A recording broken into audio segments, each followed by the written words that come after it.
However, a lot of our clients are reporting that they are feeling scared or are feeling uncomfortable coming to work. So, how can we make this place safe, maybe without knowing what the policies are?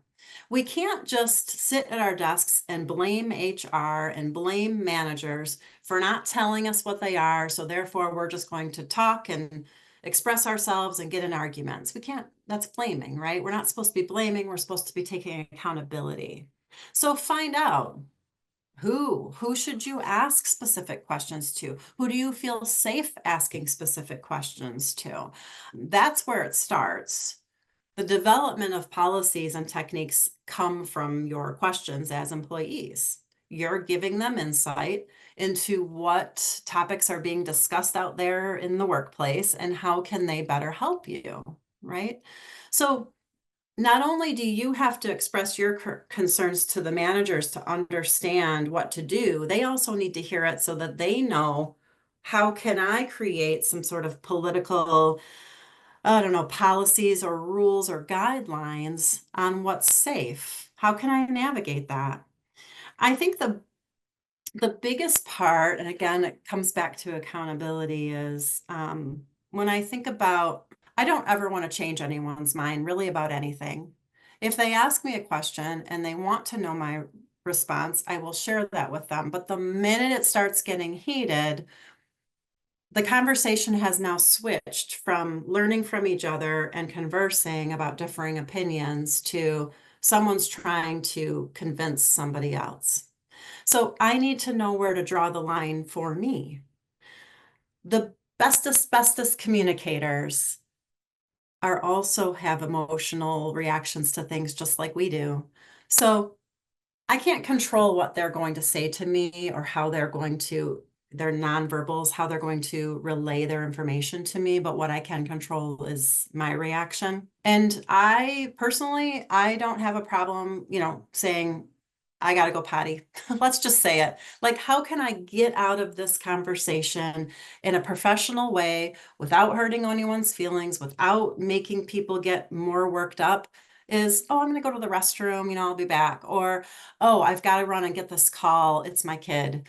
There are several ways you can get out of a conversation. Remember, you're only responsible for your reactions to things. So if you are struggling and you want to bite back and you want to argue, you've got to think to yourself, is this the proper place to do so? Do I really want to invest my energy and my emotions into this? Like say it's 10 a.m. on a Tuesday. I don't. I'm going to excuse myself. And usually to be honest, I'm creating lies. I've got a phone call, I've got a Zoom meeting, I've got to hop on.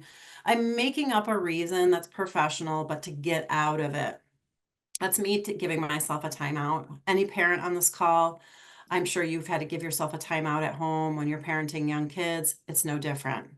If you feel yourself escalating, give yourself a timeout. You've got to set up those boundaries on who and when and how you're going to engage at work. And I say at work, but this could honestly be with friends and family too.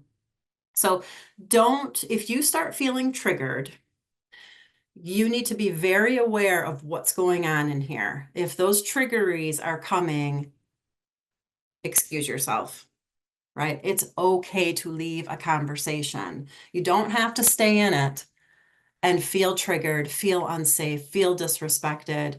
And also, you cannot disrespect others, right? So it goes both ways. We need to know that it's okay to leave.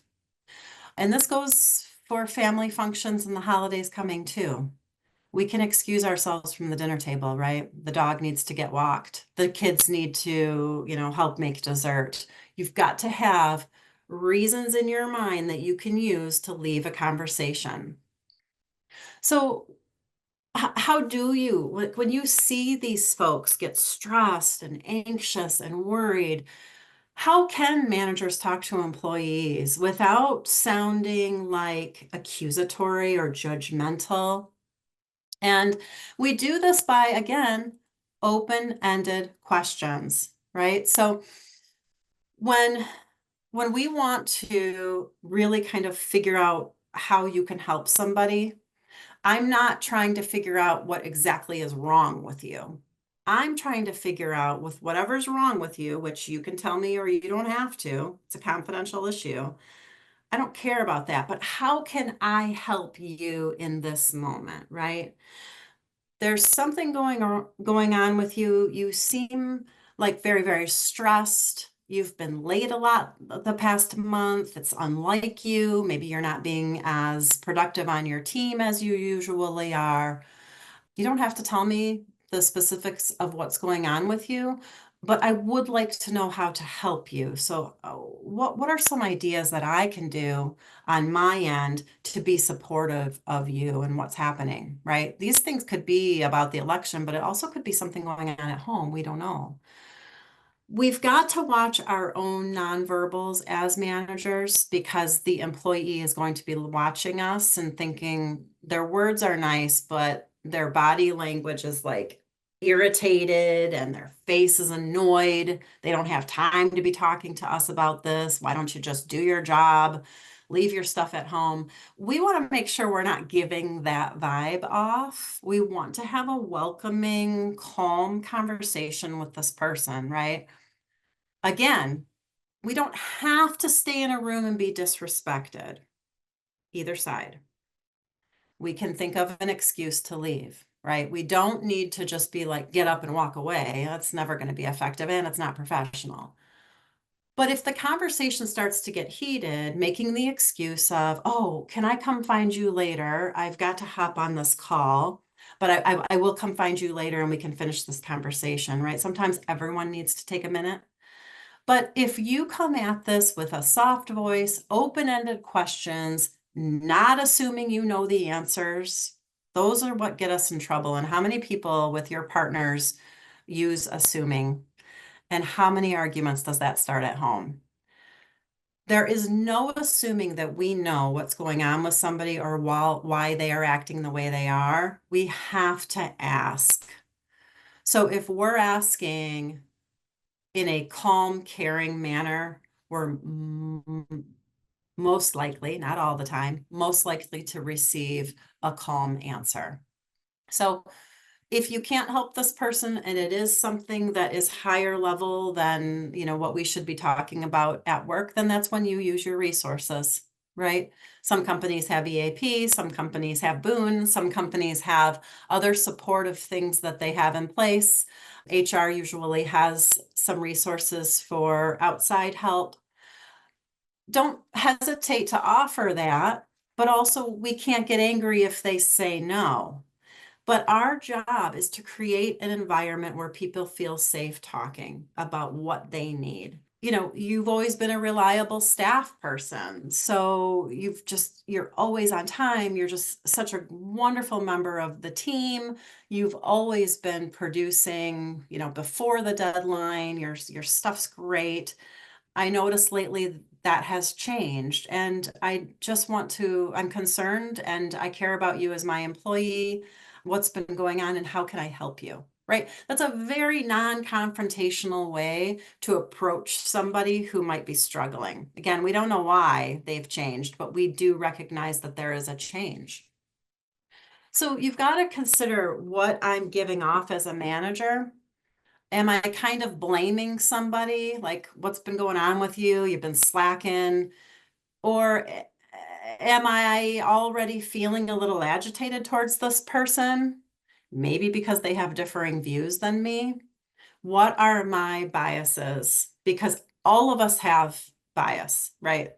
It's built into us. I don't know if any of you have taken those implicit bias tests online. They're free.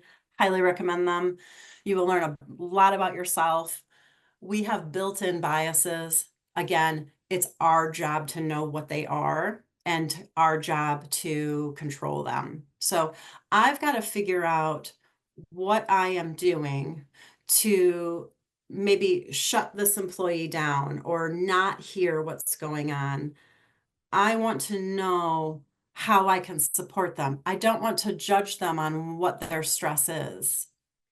If they say to you, I've been really out of it because we're remodeling our house and I don't know what paint color to pick, right? Some of us, that's like a welcome to stress because we have stressors way bigger than that. That's not for us to judge. Maybe that's enough for that person to falter at work and falter in their personal lives while they're going through this. So we can't, as managers, be judgmental on what levels of stress and reasons are allowed and what aren't. We're just there to be a support. So we talk about I statements all the time in couples therapy. It pertains to every relationship you have. If you start a sentence with the word you, the recipient is usually already on the defense and they're ready. If you start a sentence of concern with an I, it automatically de-escalates the person receiving your sentence. So if you think about that, like think about it with your partners or your kids. Scolding or blaming always starts with a you. Why are you doing this? You're doing that. If I start my sentence of concern with an I am feeling or I am seeing the stress, it's much better received. And it's the same way at work as it is at home. And part of that, and I know a lot of you on this call probably already know the servant leadership theory, but leaders that want to see their employees excel, both in work, in personal life, professionally, they have this ability to put them kind of up on a pedestal. And if their employee succeeds, then that means they feel that they have also succeeded. So part of servant leadership really comes into play here when we talk about these very highly emotional topics. Again, accountability, we have to put our biases, our perspectives, our emotions aside because we technically want to have that ability to put our employees up on a pedestal, make them feel safe and heard. Servant leadership is amazing, something to look at if you are a leader and you're not familiar with it. If you operate under these 10 points of the theory, you are usually well received by your employees. And it doesn't mean you're letting people get away with stuff or you're being lenient or soft. You're being empathetic and supportive. So while we're having these tough conversations, there's a couple of things to consider. The part of the brain, the amygdala, that is responsible for fight, flight, or freeze. When high stress conversations and high stress situations are here, we are operating in only that. When I am in fight, flight, or freeze mode, I am reactive. I'm not thinking about what I'm saying. I'm reacting to how I think you're talking to me or what you're saying to me or how you are making me feel. Those conversations never go well. The key is never react, only respond. When people respond to something, even if it's highly emotional, that means that they have heard you, seen you, taken a minute, formulated what their thoughts are, and then say them. Reaction is almost coming out of a panic. You're attacking me. I feel defensive and scared. I'm going to lash back to you. Whereas response also is, I'm hearing you. I might not agree with you, but I'm going to take a minute to formulate my thoughts and figure out how best to respond to you in a calm way, right? You're creating a plan for yourself on how to have this conversation. That pause is so important in highly emotional conversations, both at home and at work. We're going to have uncomfortable conversations. That's life, right? I have them all day, every day. I take a lot of pauses before I speak. I want to make sure that I'm respecting the person that's talking to me, even if I completely disagree with what they are saying. So when you think about when you're in an uncomfortable conversation, what do you do? I gave some choices earlier. I know you guys answered those, but I'm sure there's a million others, right? So we've got 20% of us are responding, which is fantastic. It's an art. It takes practice. I don't know if you 19% agree with me, but it is practice to respond and not react. For those of you who are feeling angry in the inside, but appear calm on the outside, I'm going to yell at you guys to make sure you take moments when you get home from work or when you're not with whomever is causing you to feel angry to really take time for yourself. We can only stick so much stuff down. It's going to come out. So, although you're calm in the moment, but you have all those angries inside, I need you to take them out later when it's safe. Maybe when you're on a walk with the dog, or you're at the gym, or you're playing your guitar, or reading your book.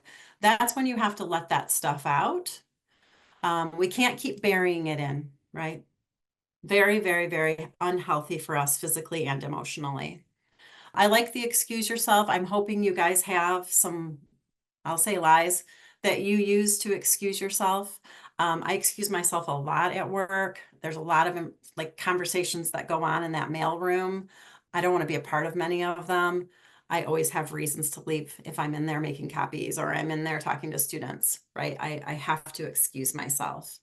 So some of these things, I know a lot of you clicked others, and there's so many different options, and maybe you can share some of those so that everybody can see what your techniques are when you're in an uncomfortable conversation. Knowing it's going to happen and preparing yourself ahead of time is probably the best way to only respond and not react when you are in it. Almost kind of like emotionally detaching, right? So I'm one person when I'm at work. I'm a totally different person outside of work. I don't have multiple personalities. I do that on purpose. I need to emotionally detach from work at some point during the day. Now, sometimes you have deadlines and you're working until 11 o'clock at night. I get that. You don't have time to detach because then you got to go to sleep and you got to wake up and do it all over again. That's not an everyday thing for anyone's job. And if it is, that's a whole different conversation about setting up work-life boundaries. We are not defined by working. We shouldn't be. You've got to create moments to detach, figure out who you are outside of work, right? What kind of relaxation or self-care makes you kind of decompress those stressor feelings or those high emotions that you might experience all day. You've got to figure out what that is. If you are commuting, a lot of people use their commute home, right? They listen to books on tape. They listen to podcasts that are supportive, not political podcasts, fun podcasts, true crime, smartless, whatever sort of comedian thing you like to hear. Or are they jamming music and singing really loud with the windows down? Something's got to happen for you to understand that this is now me not at work.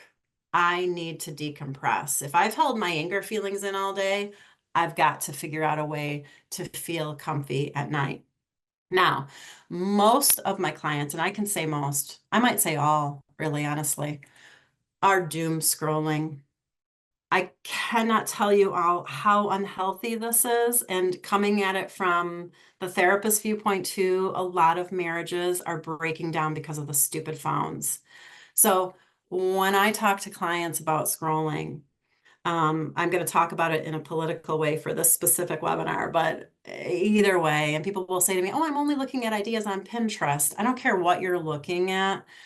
The entire phone is designed to provide emotions. Most of those emotions are very, very high. And at 10 o'clock at night, the last thing that you need to be doing is spiking up emotions, right? So we've got to put some techniques in place to get away from this phone. What are your rules at home, right? My husband and I's rules is the phone does not come when we're Netflixing, which we do we're binging right now a couple shows. The phones are on the kitchen counter. They're not even on the couch because let's face it, self-control. If it's there, I'm going to use it. You've got to set up rules for yourself and create that friction.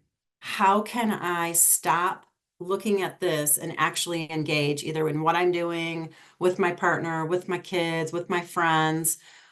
A lot of us unknowingly are not engaging in real life, even though you are with people in real life.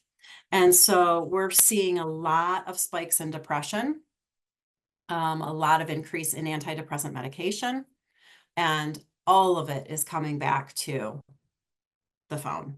and scrolling. So this is not a Zoom poll. It's just, I really want you to think about it and be honest with yourself. Why are you scrolling? Right?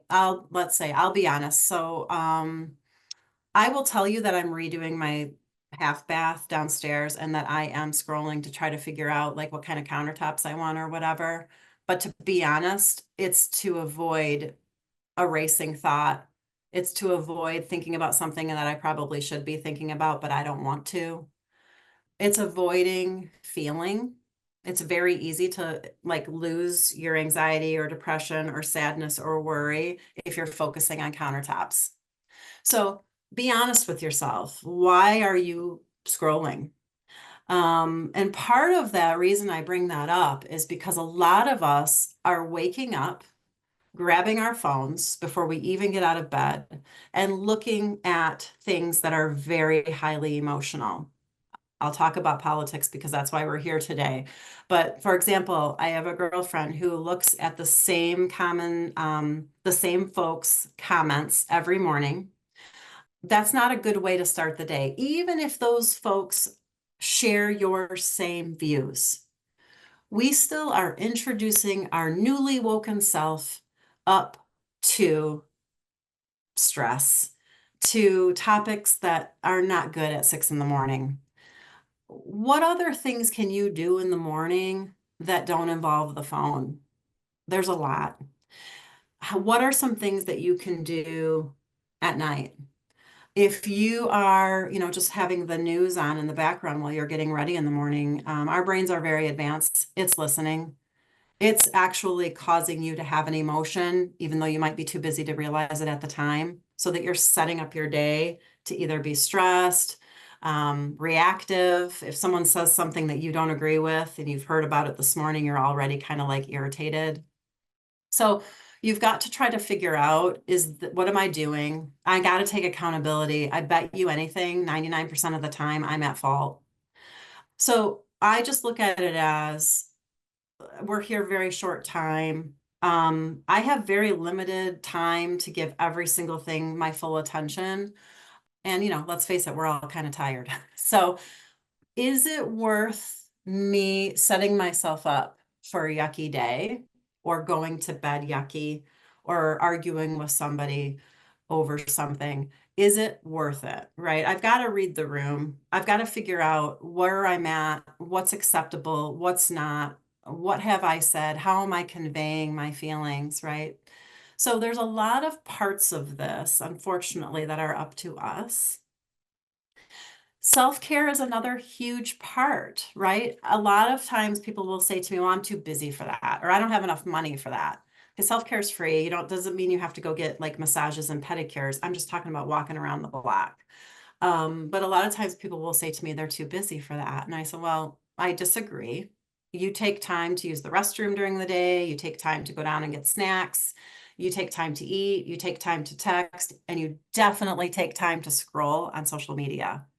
If you only took 10 minutes out of your scrolling time to go get the mail or go outside and sit on your patio or go walk around your workplace, the change in brain chemicals just by doing that can set up a space of peace for that, even if it's only for 10 minutes. Do you know how much healthier that is not to have those cortisol and adrenaline getting released into our bodies?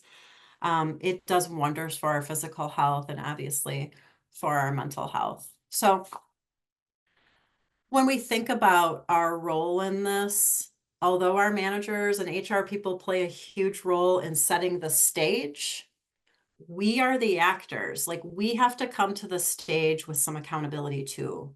So I also put a slide in here, and you guys will all get this, but just some help that people might need. We are seeing high suicide rates right now. We are seeing high inpatient rates right now.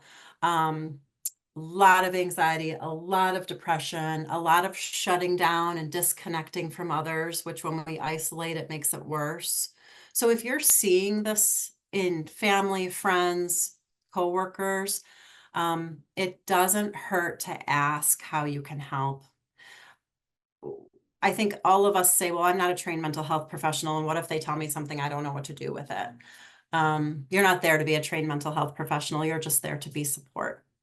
So I'm sure there's been a lot of questions and comments, so I'll let Alex sort of filter through those, but I appreciate you listening and spending your lunch hour with us. Yeah, this is great as always, Kim. And it looks like we were not recording for some of that, but I think we got most of the juicy stuff. So I think we'll be okay there. And just as you're thinking about resources, some of the people on this call are currently working with Boon. So I put a link for the Boon welcome survey into the chat here, just so you know that the way we think about Boon in a lot of instances is it's a safe space for your people to grow, to process whatever they're working through, and hopefully can be a resource for other members of your team. So even if it's not for you, it's something that's a really helpful tool for managers to be able to say to their colleagues, "Hey, I'm here to support you personally and professionally in any way I can be. Here's this amazing personalized confidential resource for you to be able to access." So think just having that there as a resource, and for those that aren't familiar with Boon, I'll give a little quick plug in a minute. But I think just one of the questions that we had that came up, Kim, when you were talking about, do we just do we just walk away from these conversations in certain instances? Like sometimes is it best to just walk away, but sometimes people will chase you down. Mhm. So if they do chase you down in those moments, it's almost like you have to run is what their framing was, which I totally agree. And I can feel myself getting triggered, which is you touched on this, but what do you do in those instances where you just can't get away? Yeah, when I was talking about it, what I was thinking about is when someone enters my office, right? I'm kind of back here in the corner and they're in my doorway. I don't know how to escape at that point because they're in control and I'm not. Um, so, I mean, if I'm going to be honest, I have been keeping my door partially shut at work more so than normal. I usually have it open and I'm, very welcoming.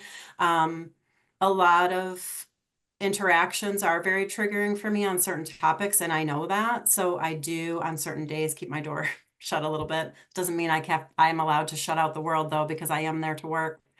But I always am very upfront when I am running away, right? Oh my gosh, I'm so sorry. Look at that. I totally forgot I have a Zoom, or I have to call my kids' school because they're going to be absent tomorrow. I have a plethora of lies that I am ready to share at any given moment when I start feeling uncomfortable. So you've got to have those and you've got to stick to them. Now, sometimes I want to react and fight back. I know that that's not professional, so I use my lies. So I'm not going to just walk away because that's perceived as rude and hostile. I'm always going to say something and then excuse myself. Yeah, and I guess something in and around that, it's all related, but this is an issue that is not necessarily the employees of the company, but they interface with members and volunteers as part of their work, and it's become a problem, and they're trying to help the situation. I guess any suggestions on how to deal with something like that, where it's not necessarily your employees that you're talking about, it's people that you're interfacing with. Especially our volunteers, right? We need Yeah. them. Yeah.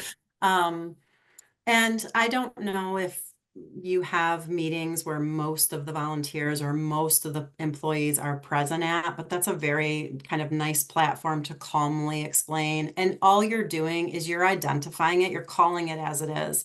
This is a stressful time. It's yucky, it's confusing, it's complex. All of us feel differently.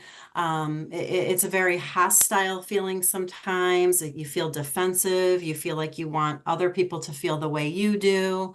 But we're going to just make this place a safe place, almost like a refuge from the world. So we want everyone here to be very supportive of one another. Let's talk about other things. Let's talk about pets, the weather, what we're going to do. Give give the acknowledgement that it's a stinky time, but then give them safe topics to discuss. Mhm. And if someone is challenging you in that group setting, don't hesitate to use your power. And I hate to say that, but we're Yeah, gonna we're gonna go ahead and move on. But anyone who wants to chat with me on these more personal topics, feel free. I'm available all day, sure. kind of thing. I love that. And I guess we're running low on time here. I think just a quick plug for those who are, people leaders who are listening to this and are looking for other ways to support their people. Boone has become I mean, you can stop sharing the slides, Kim. Oh, okay. I could just speak over this, but Okay. we've become kind of the go-to safe space and employee growth resource for more than 100 businesses. And uh, whether it's personal growth, professional growth, dealing with election stress, becoming a more effective manager, we offer one-to-one coaching at scale.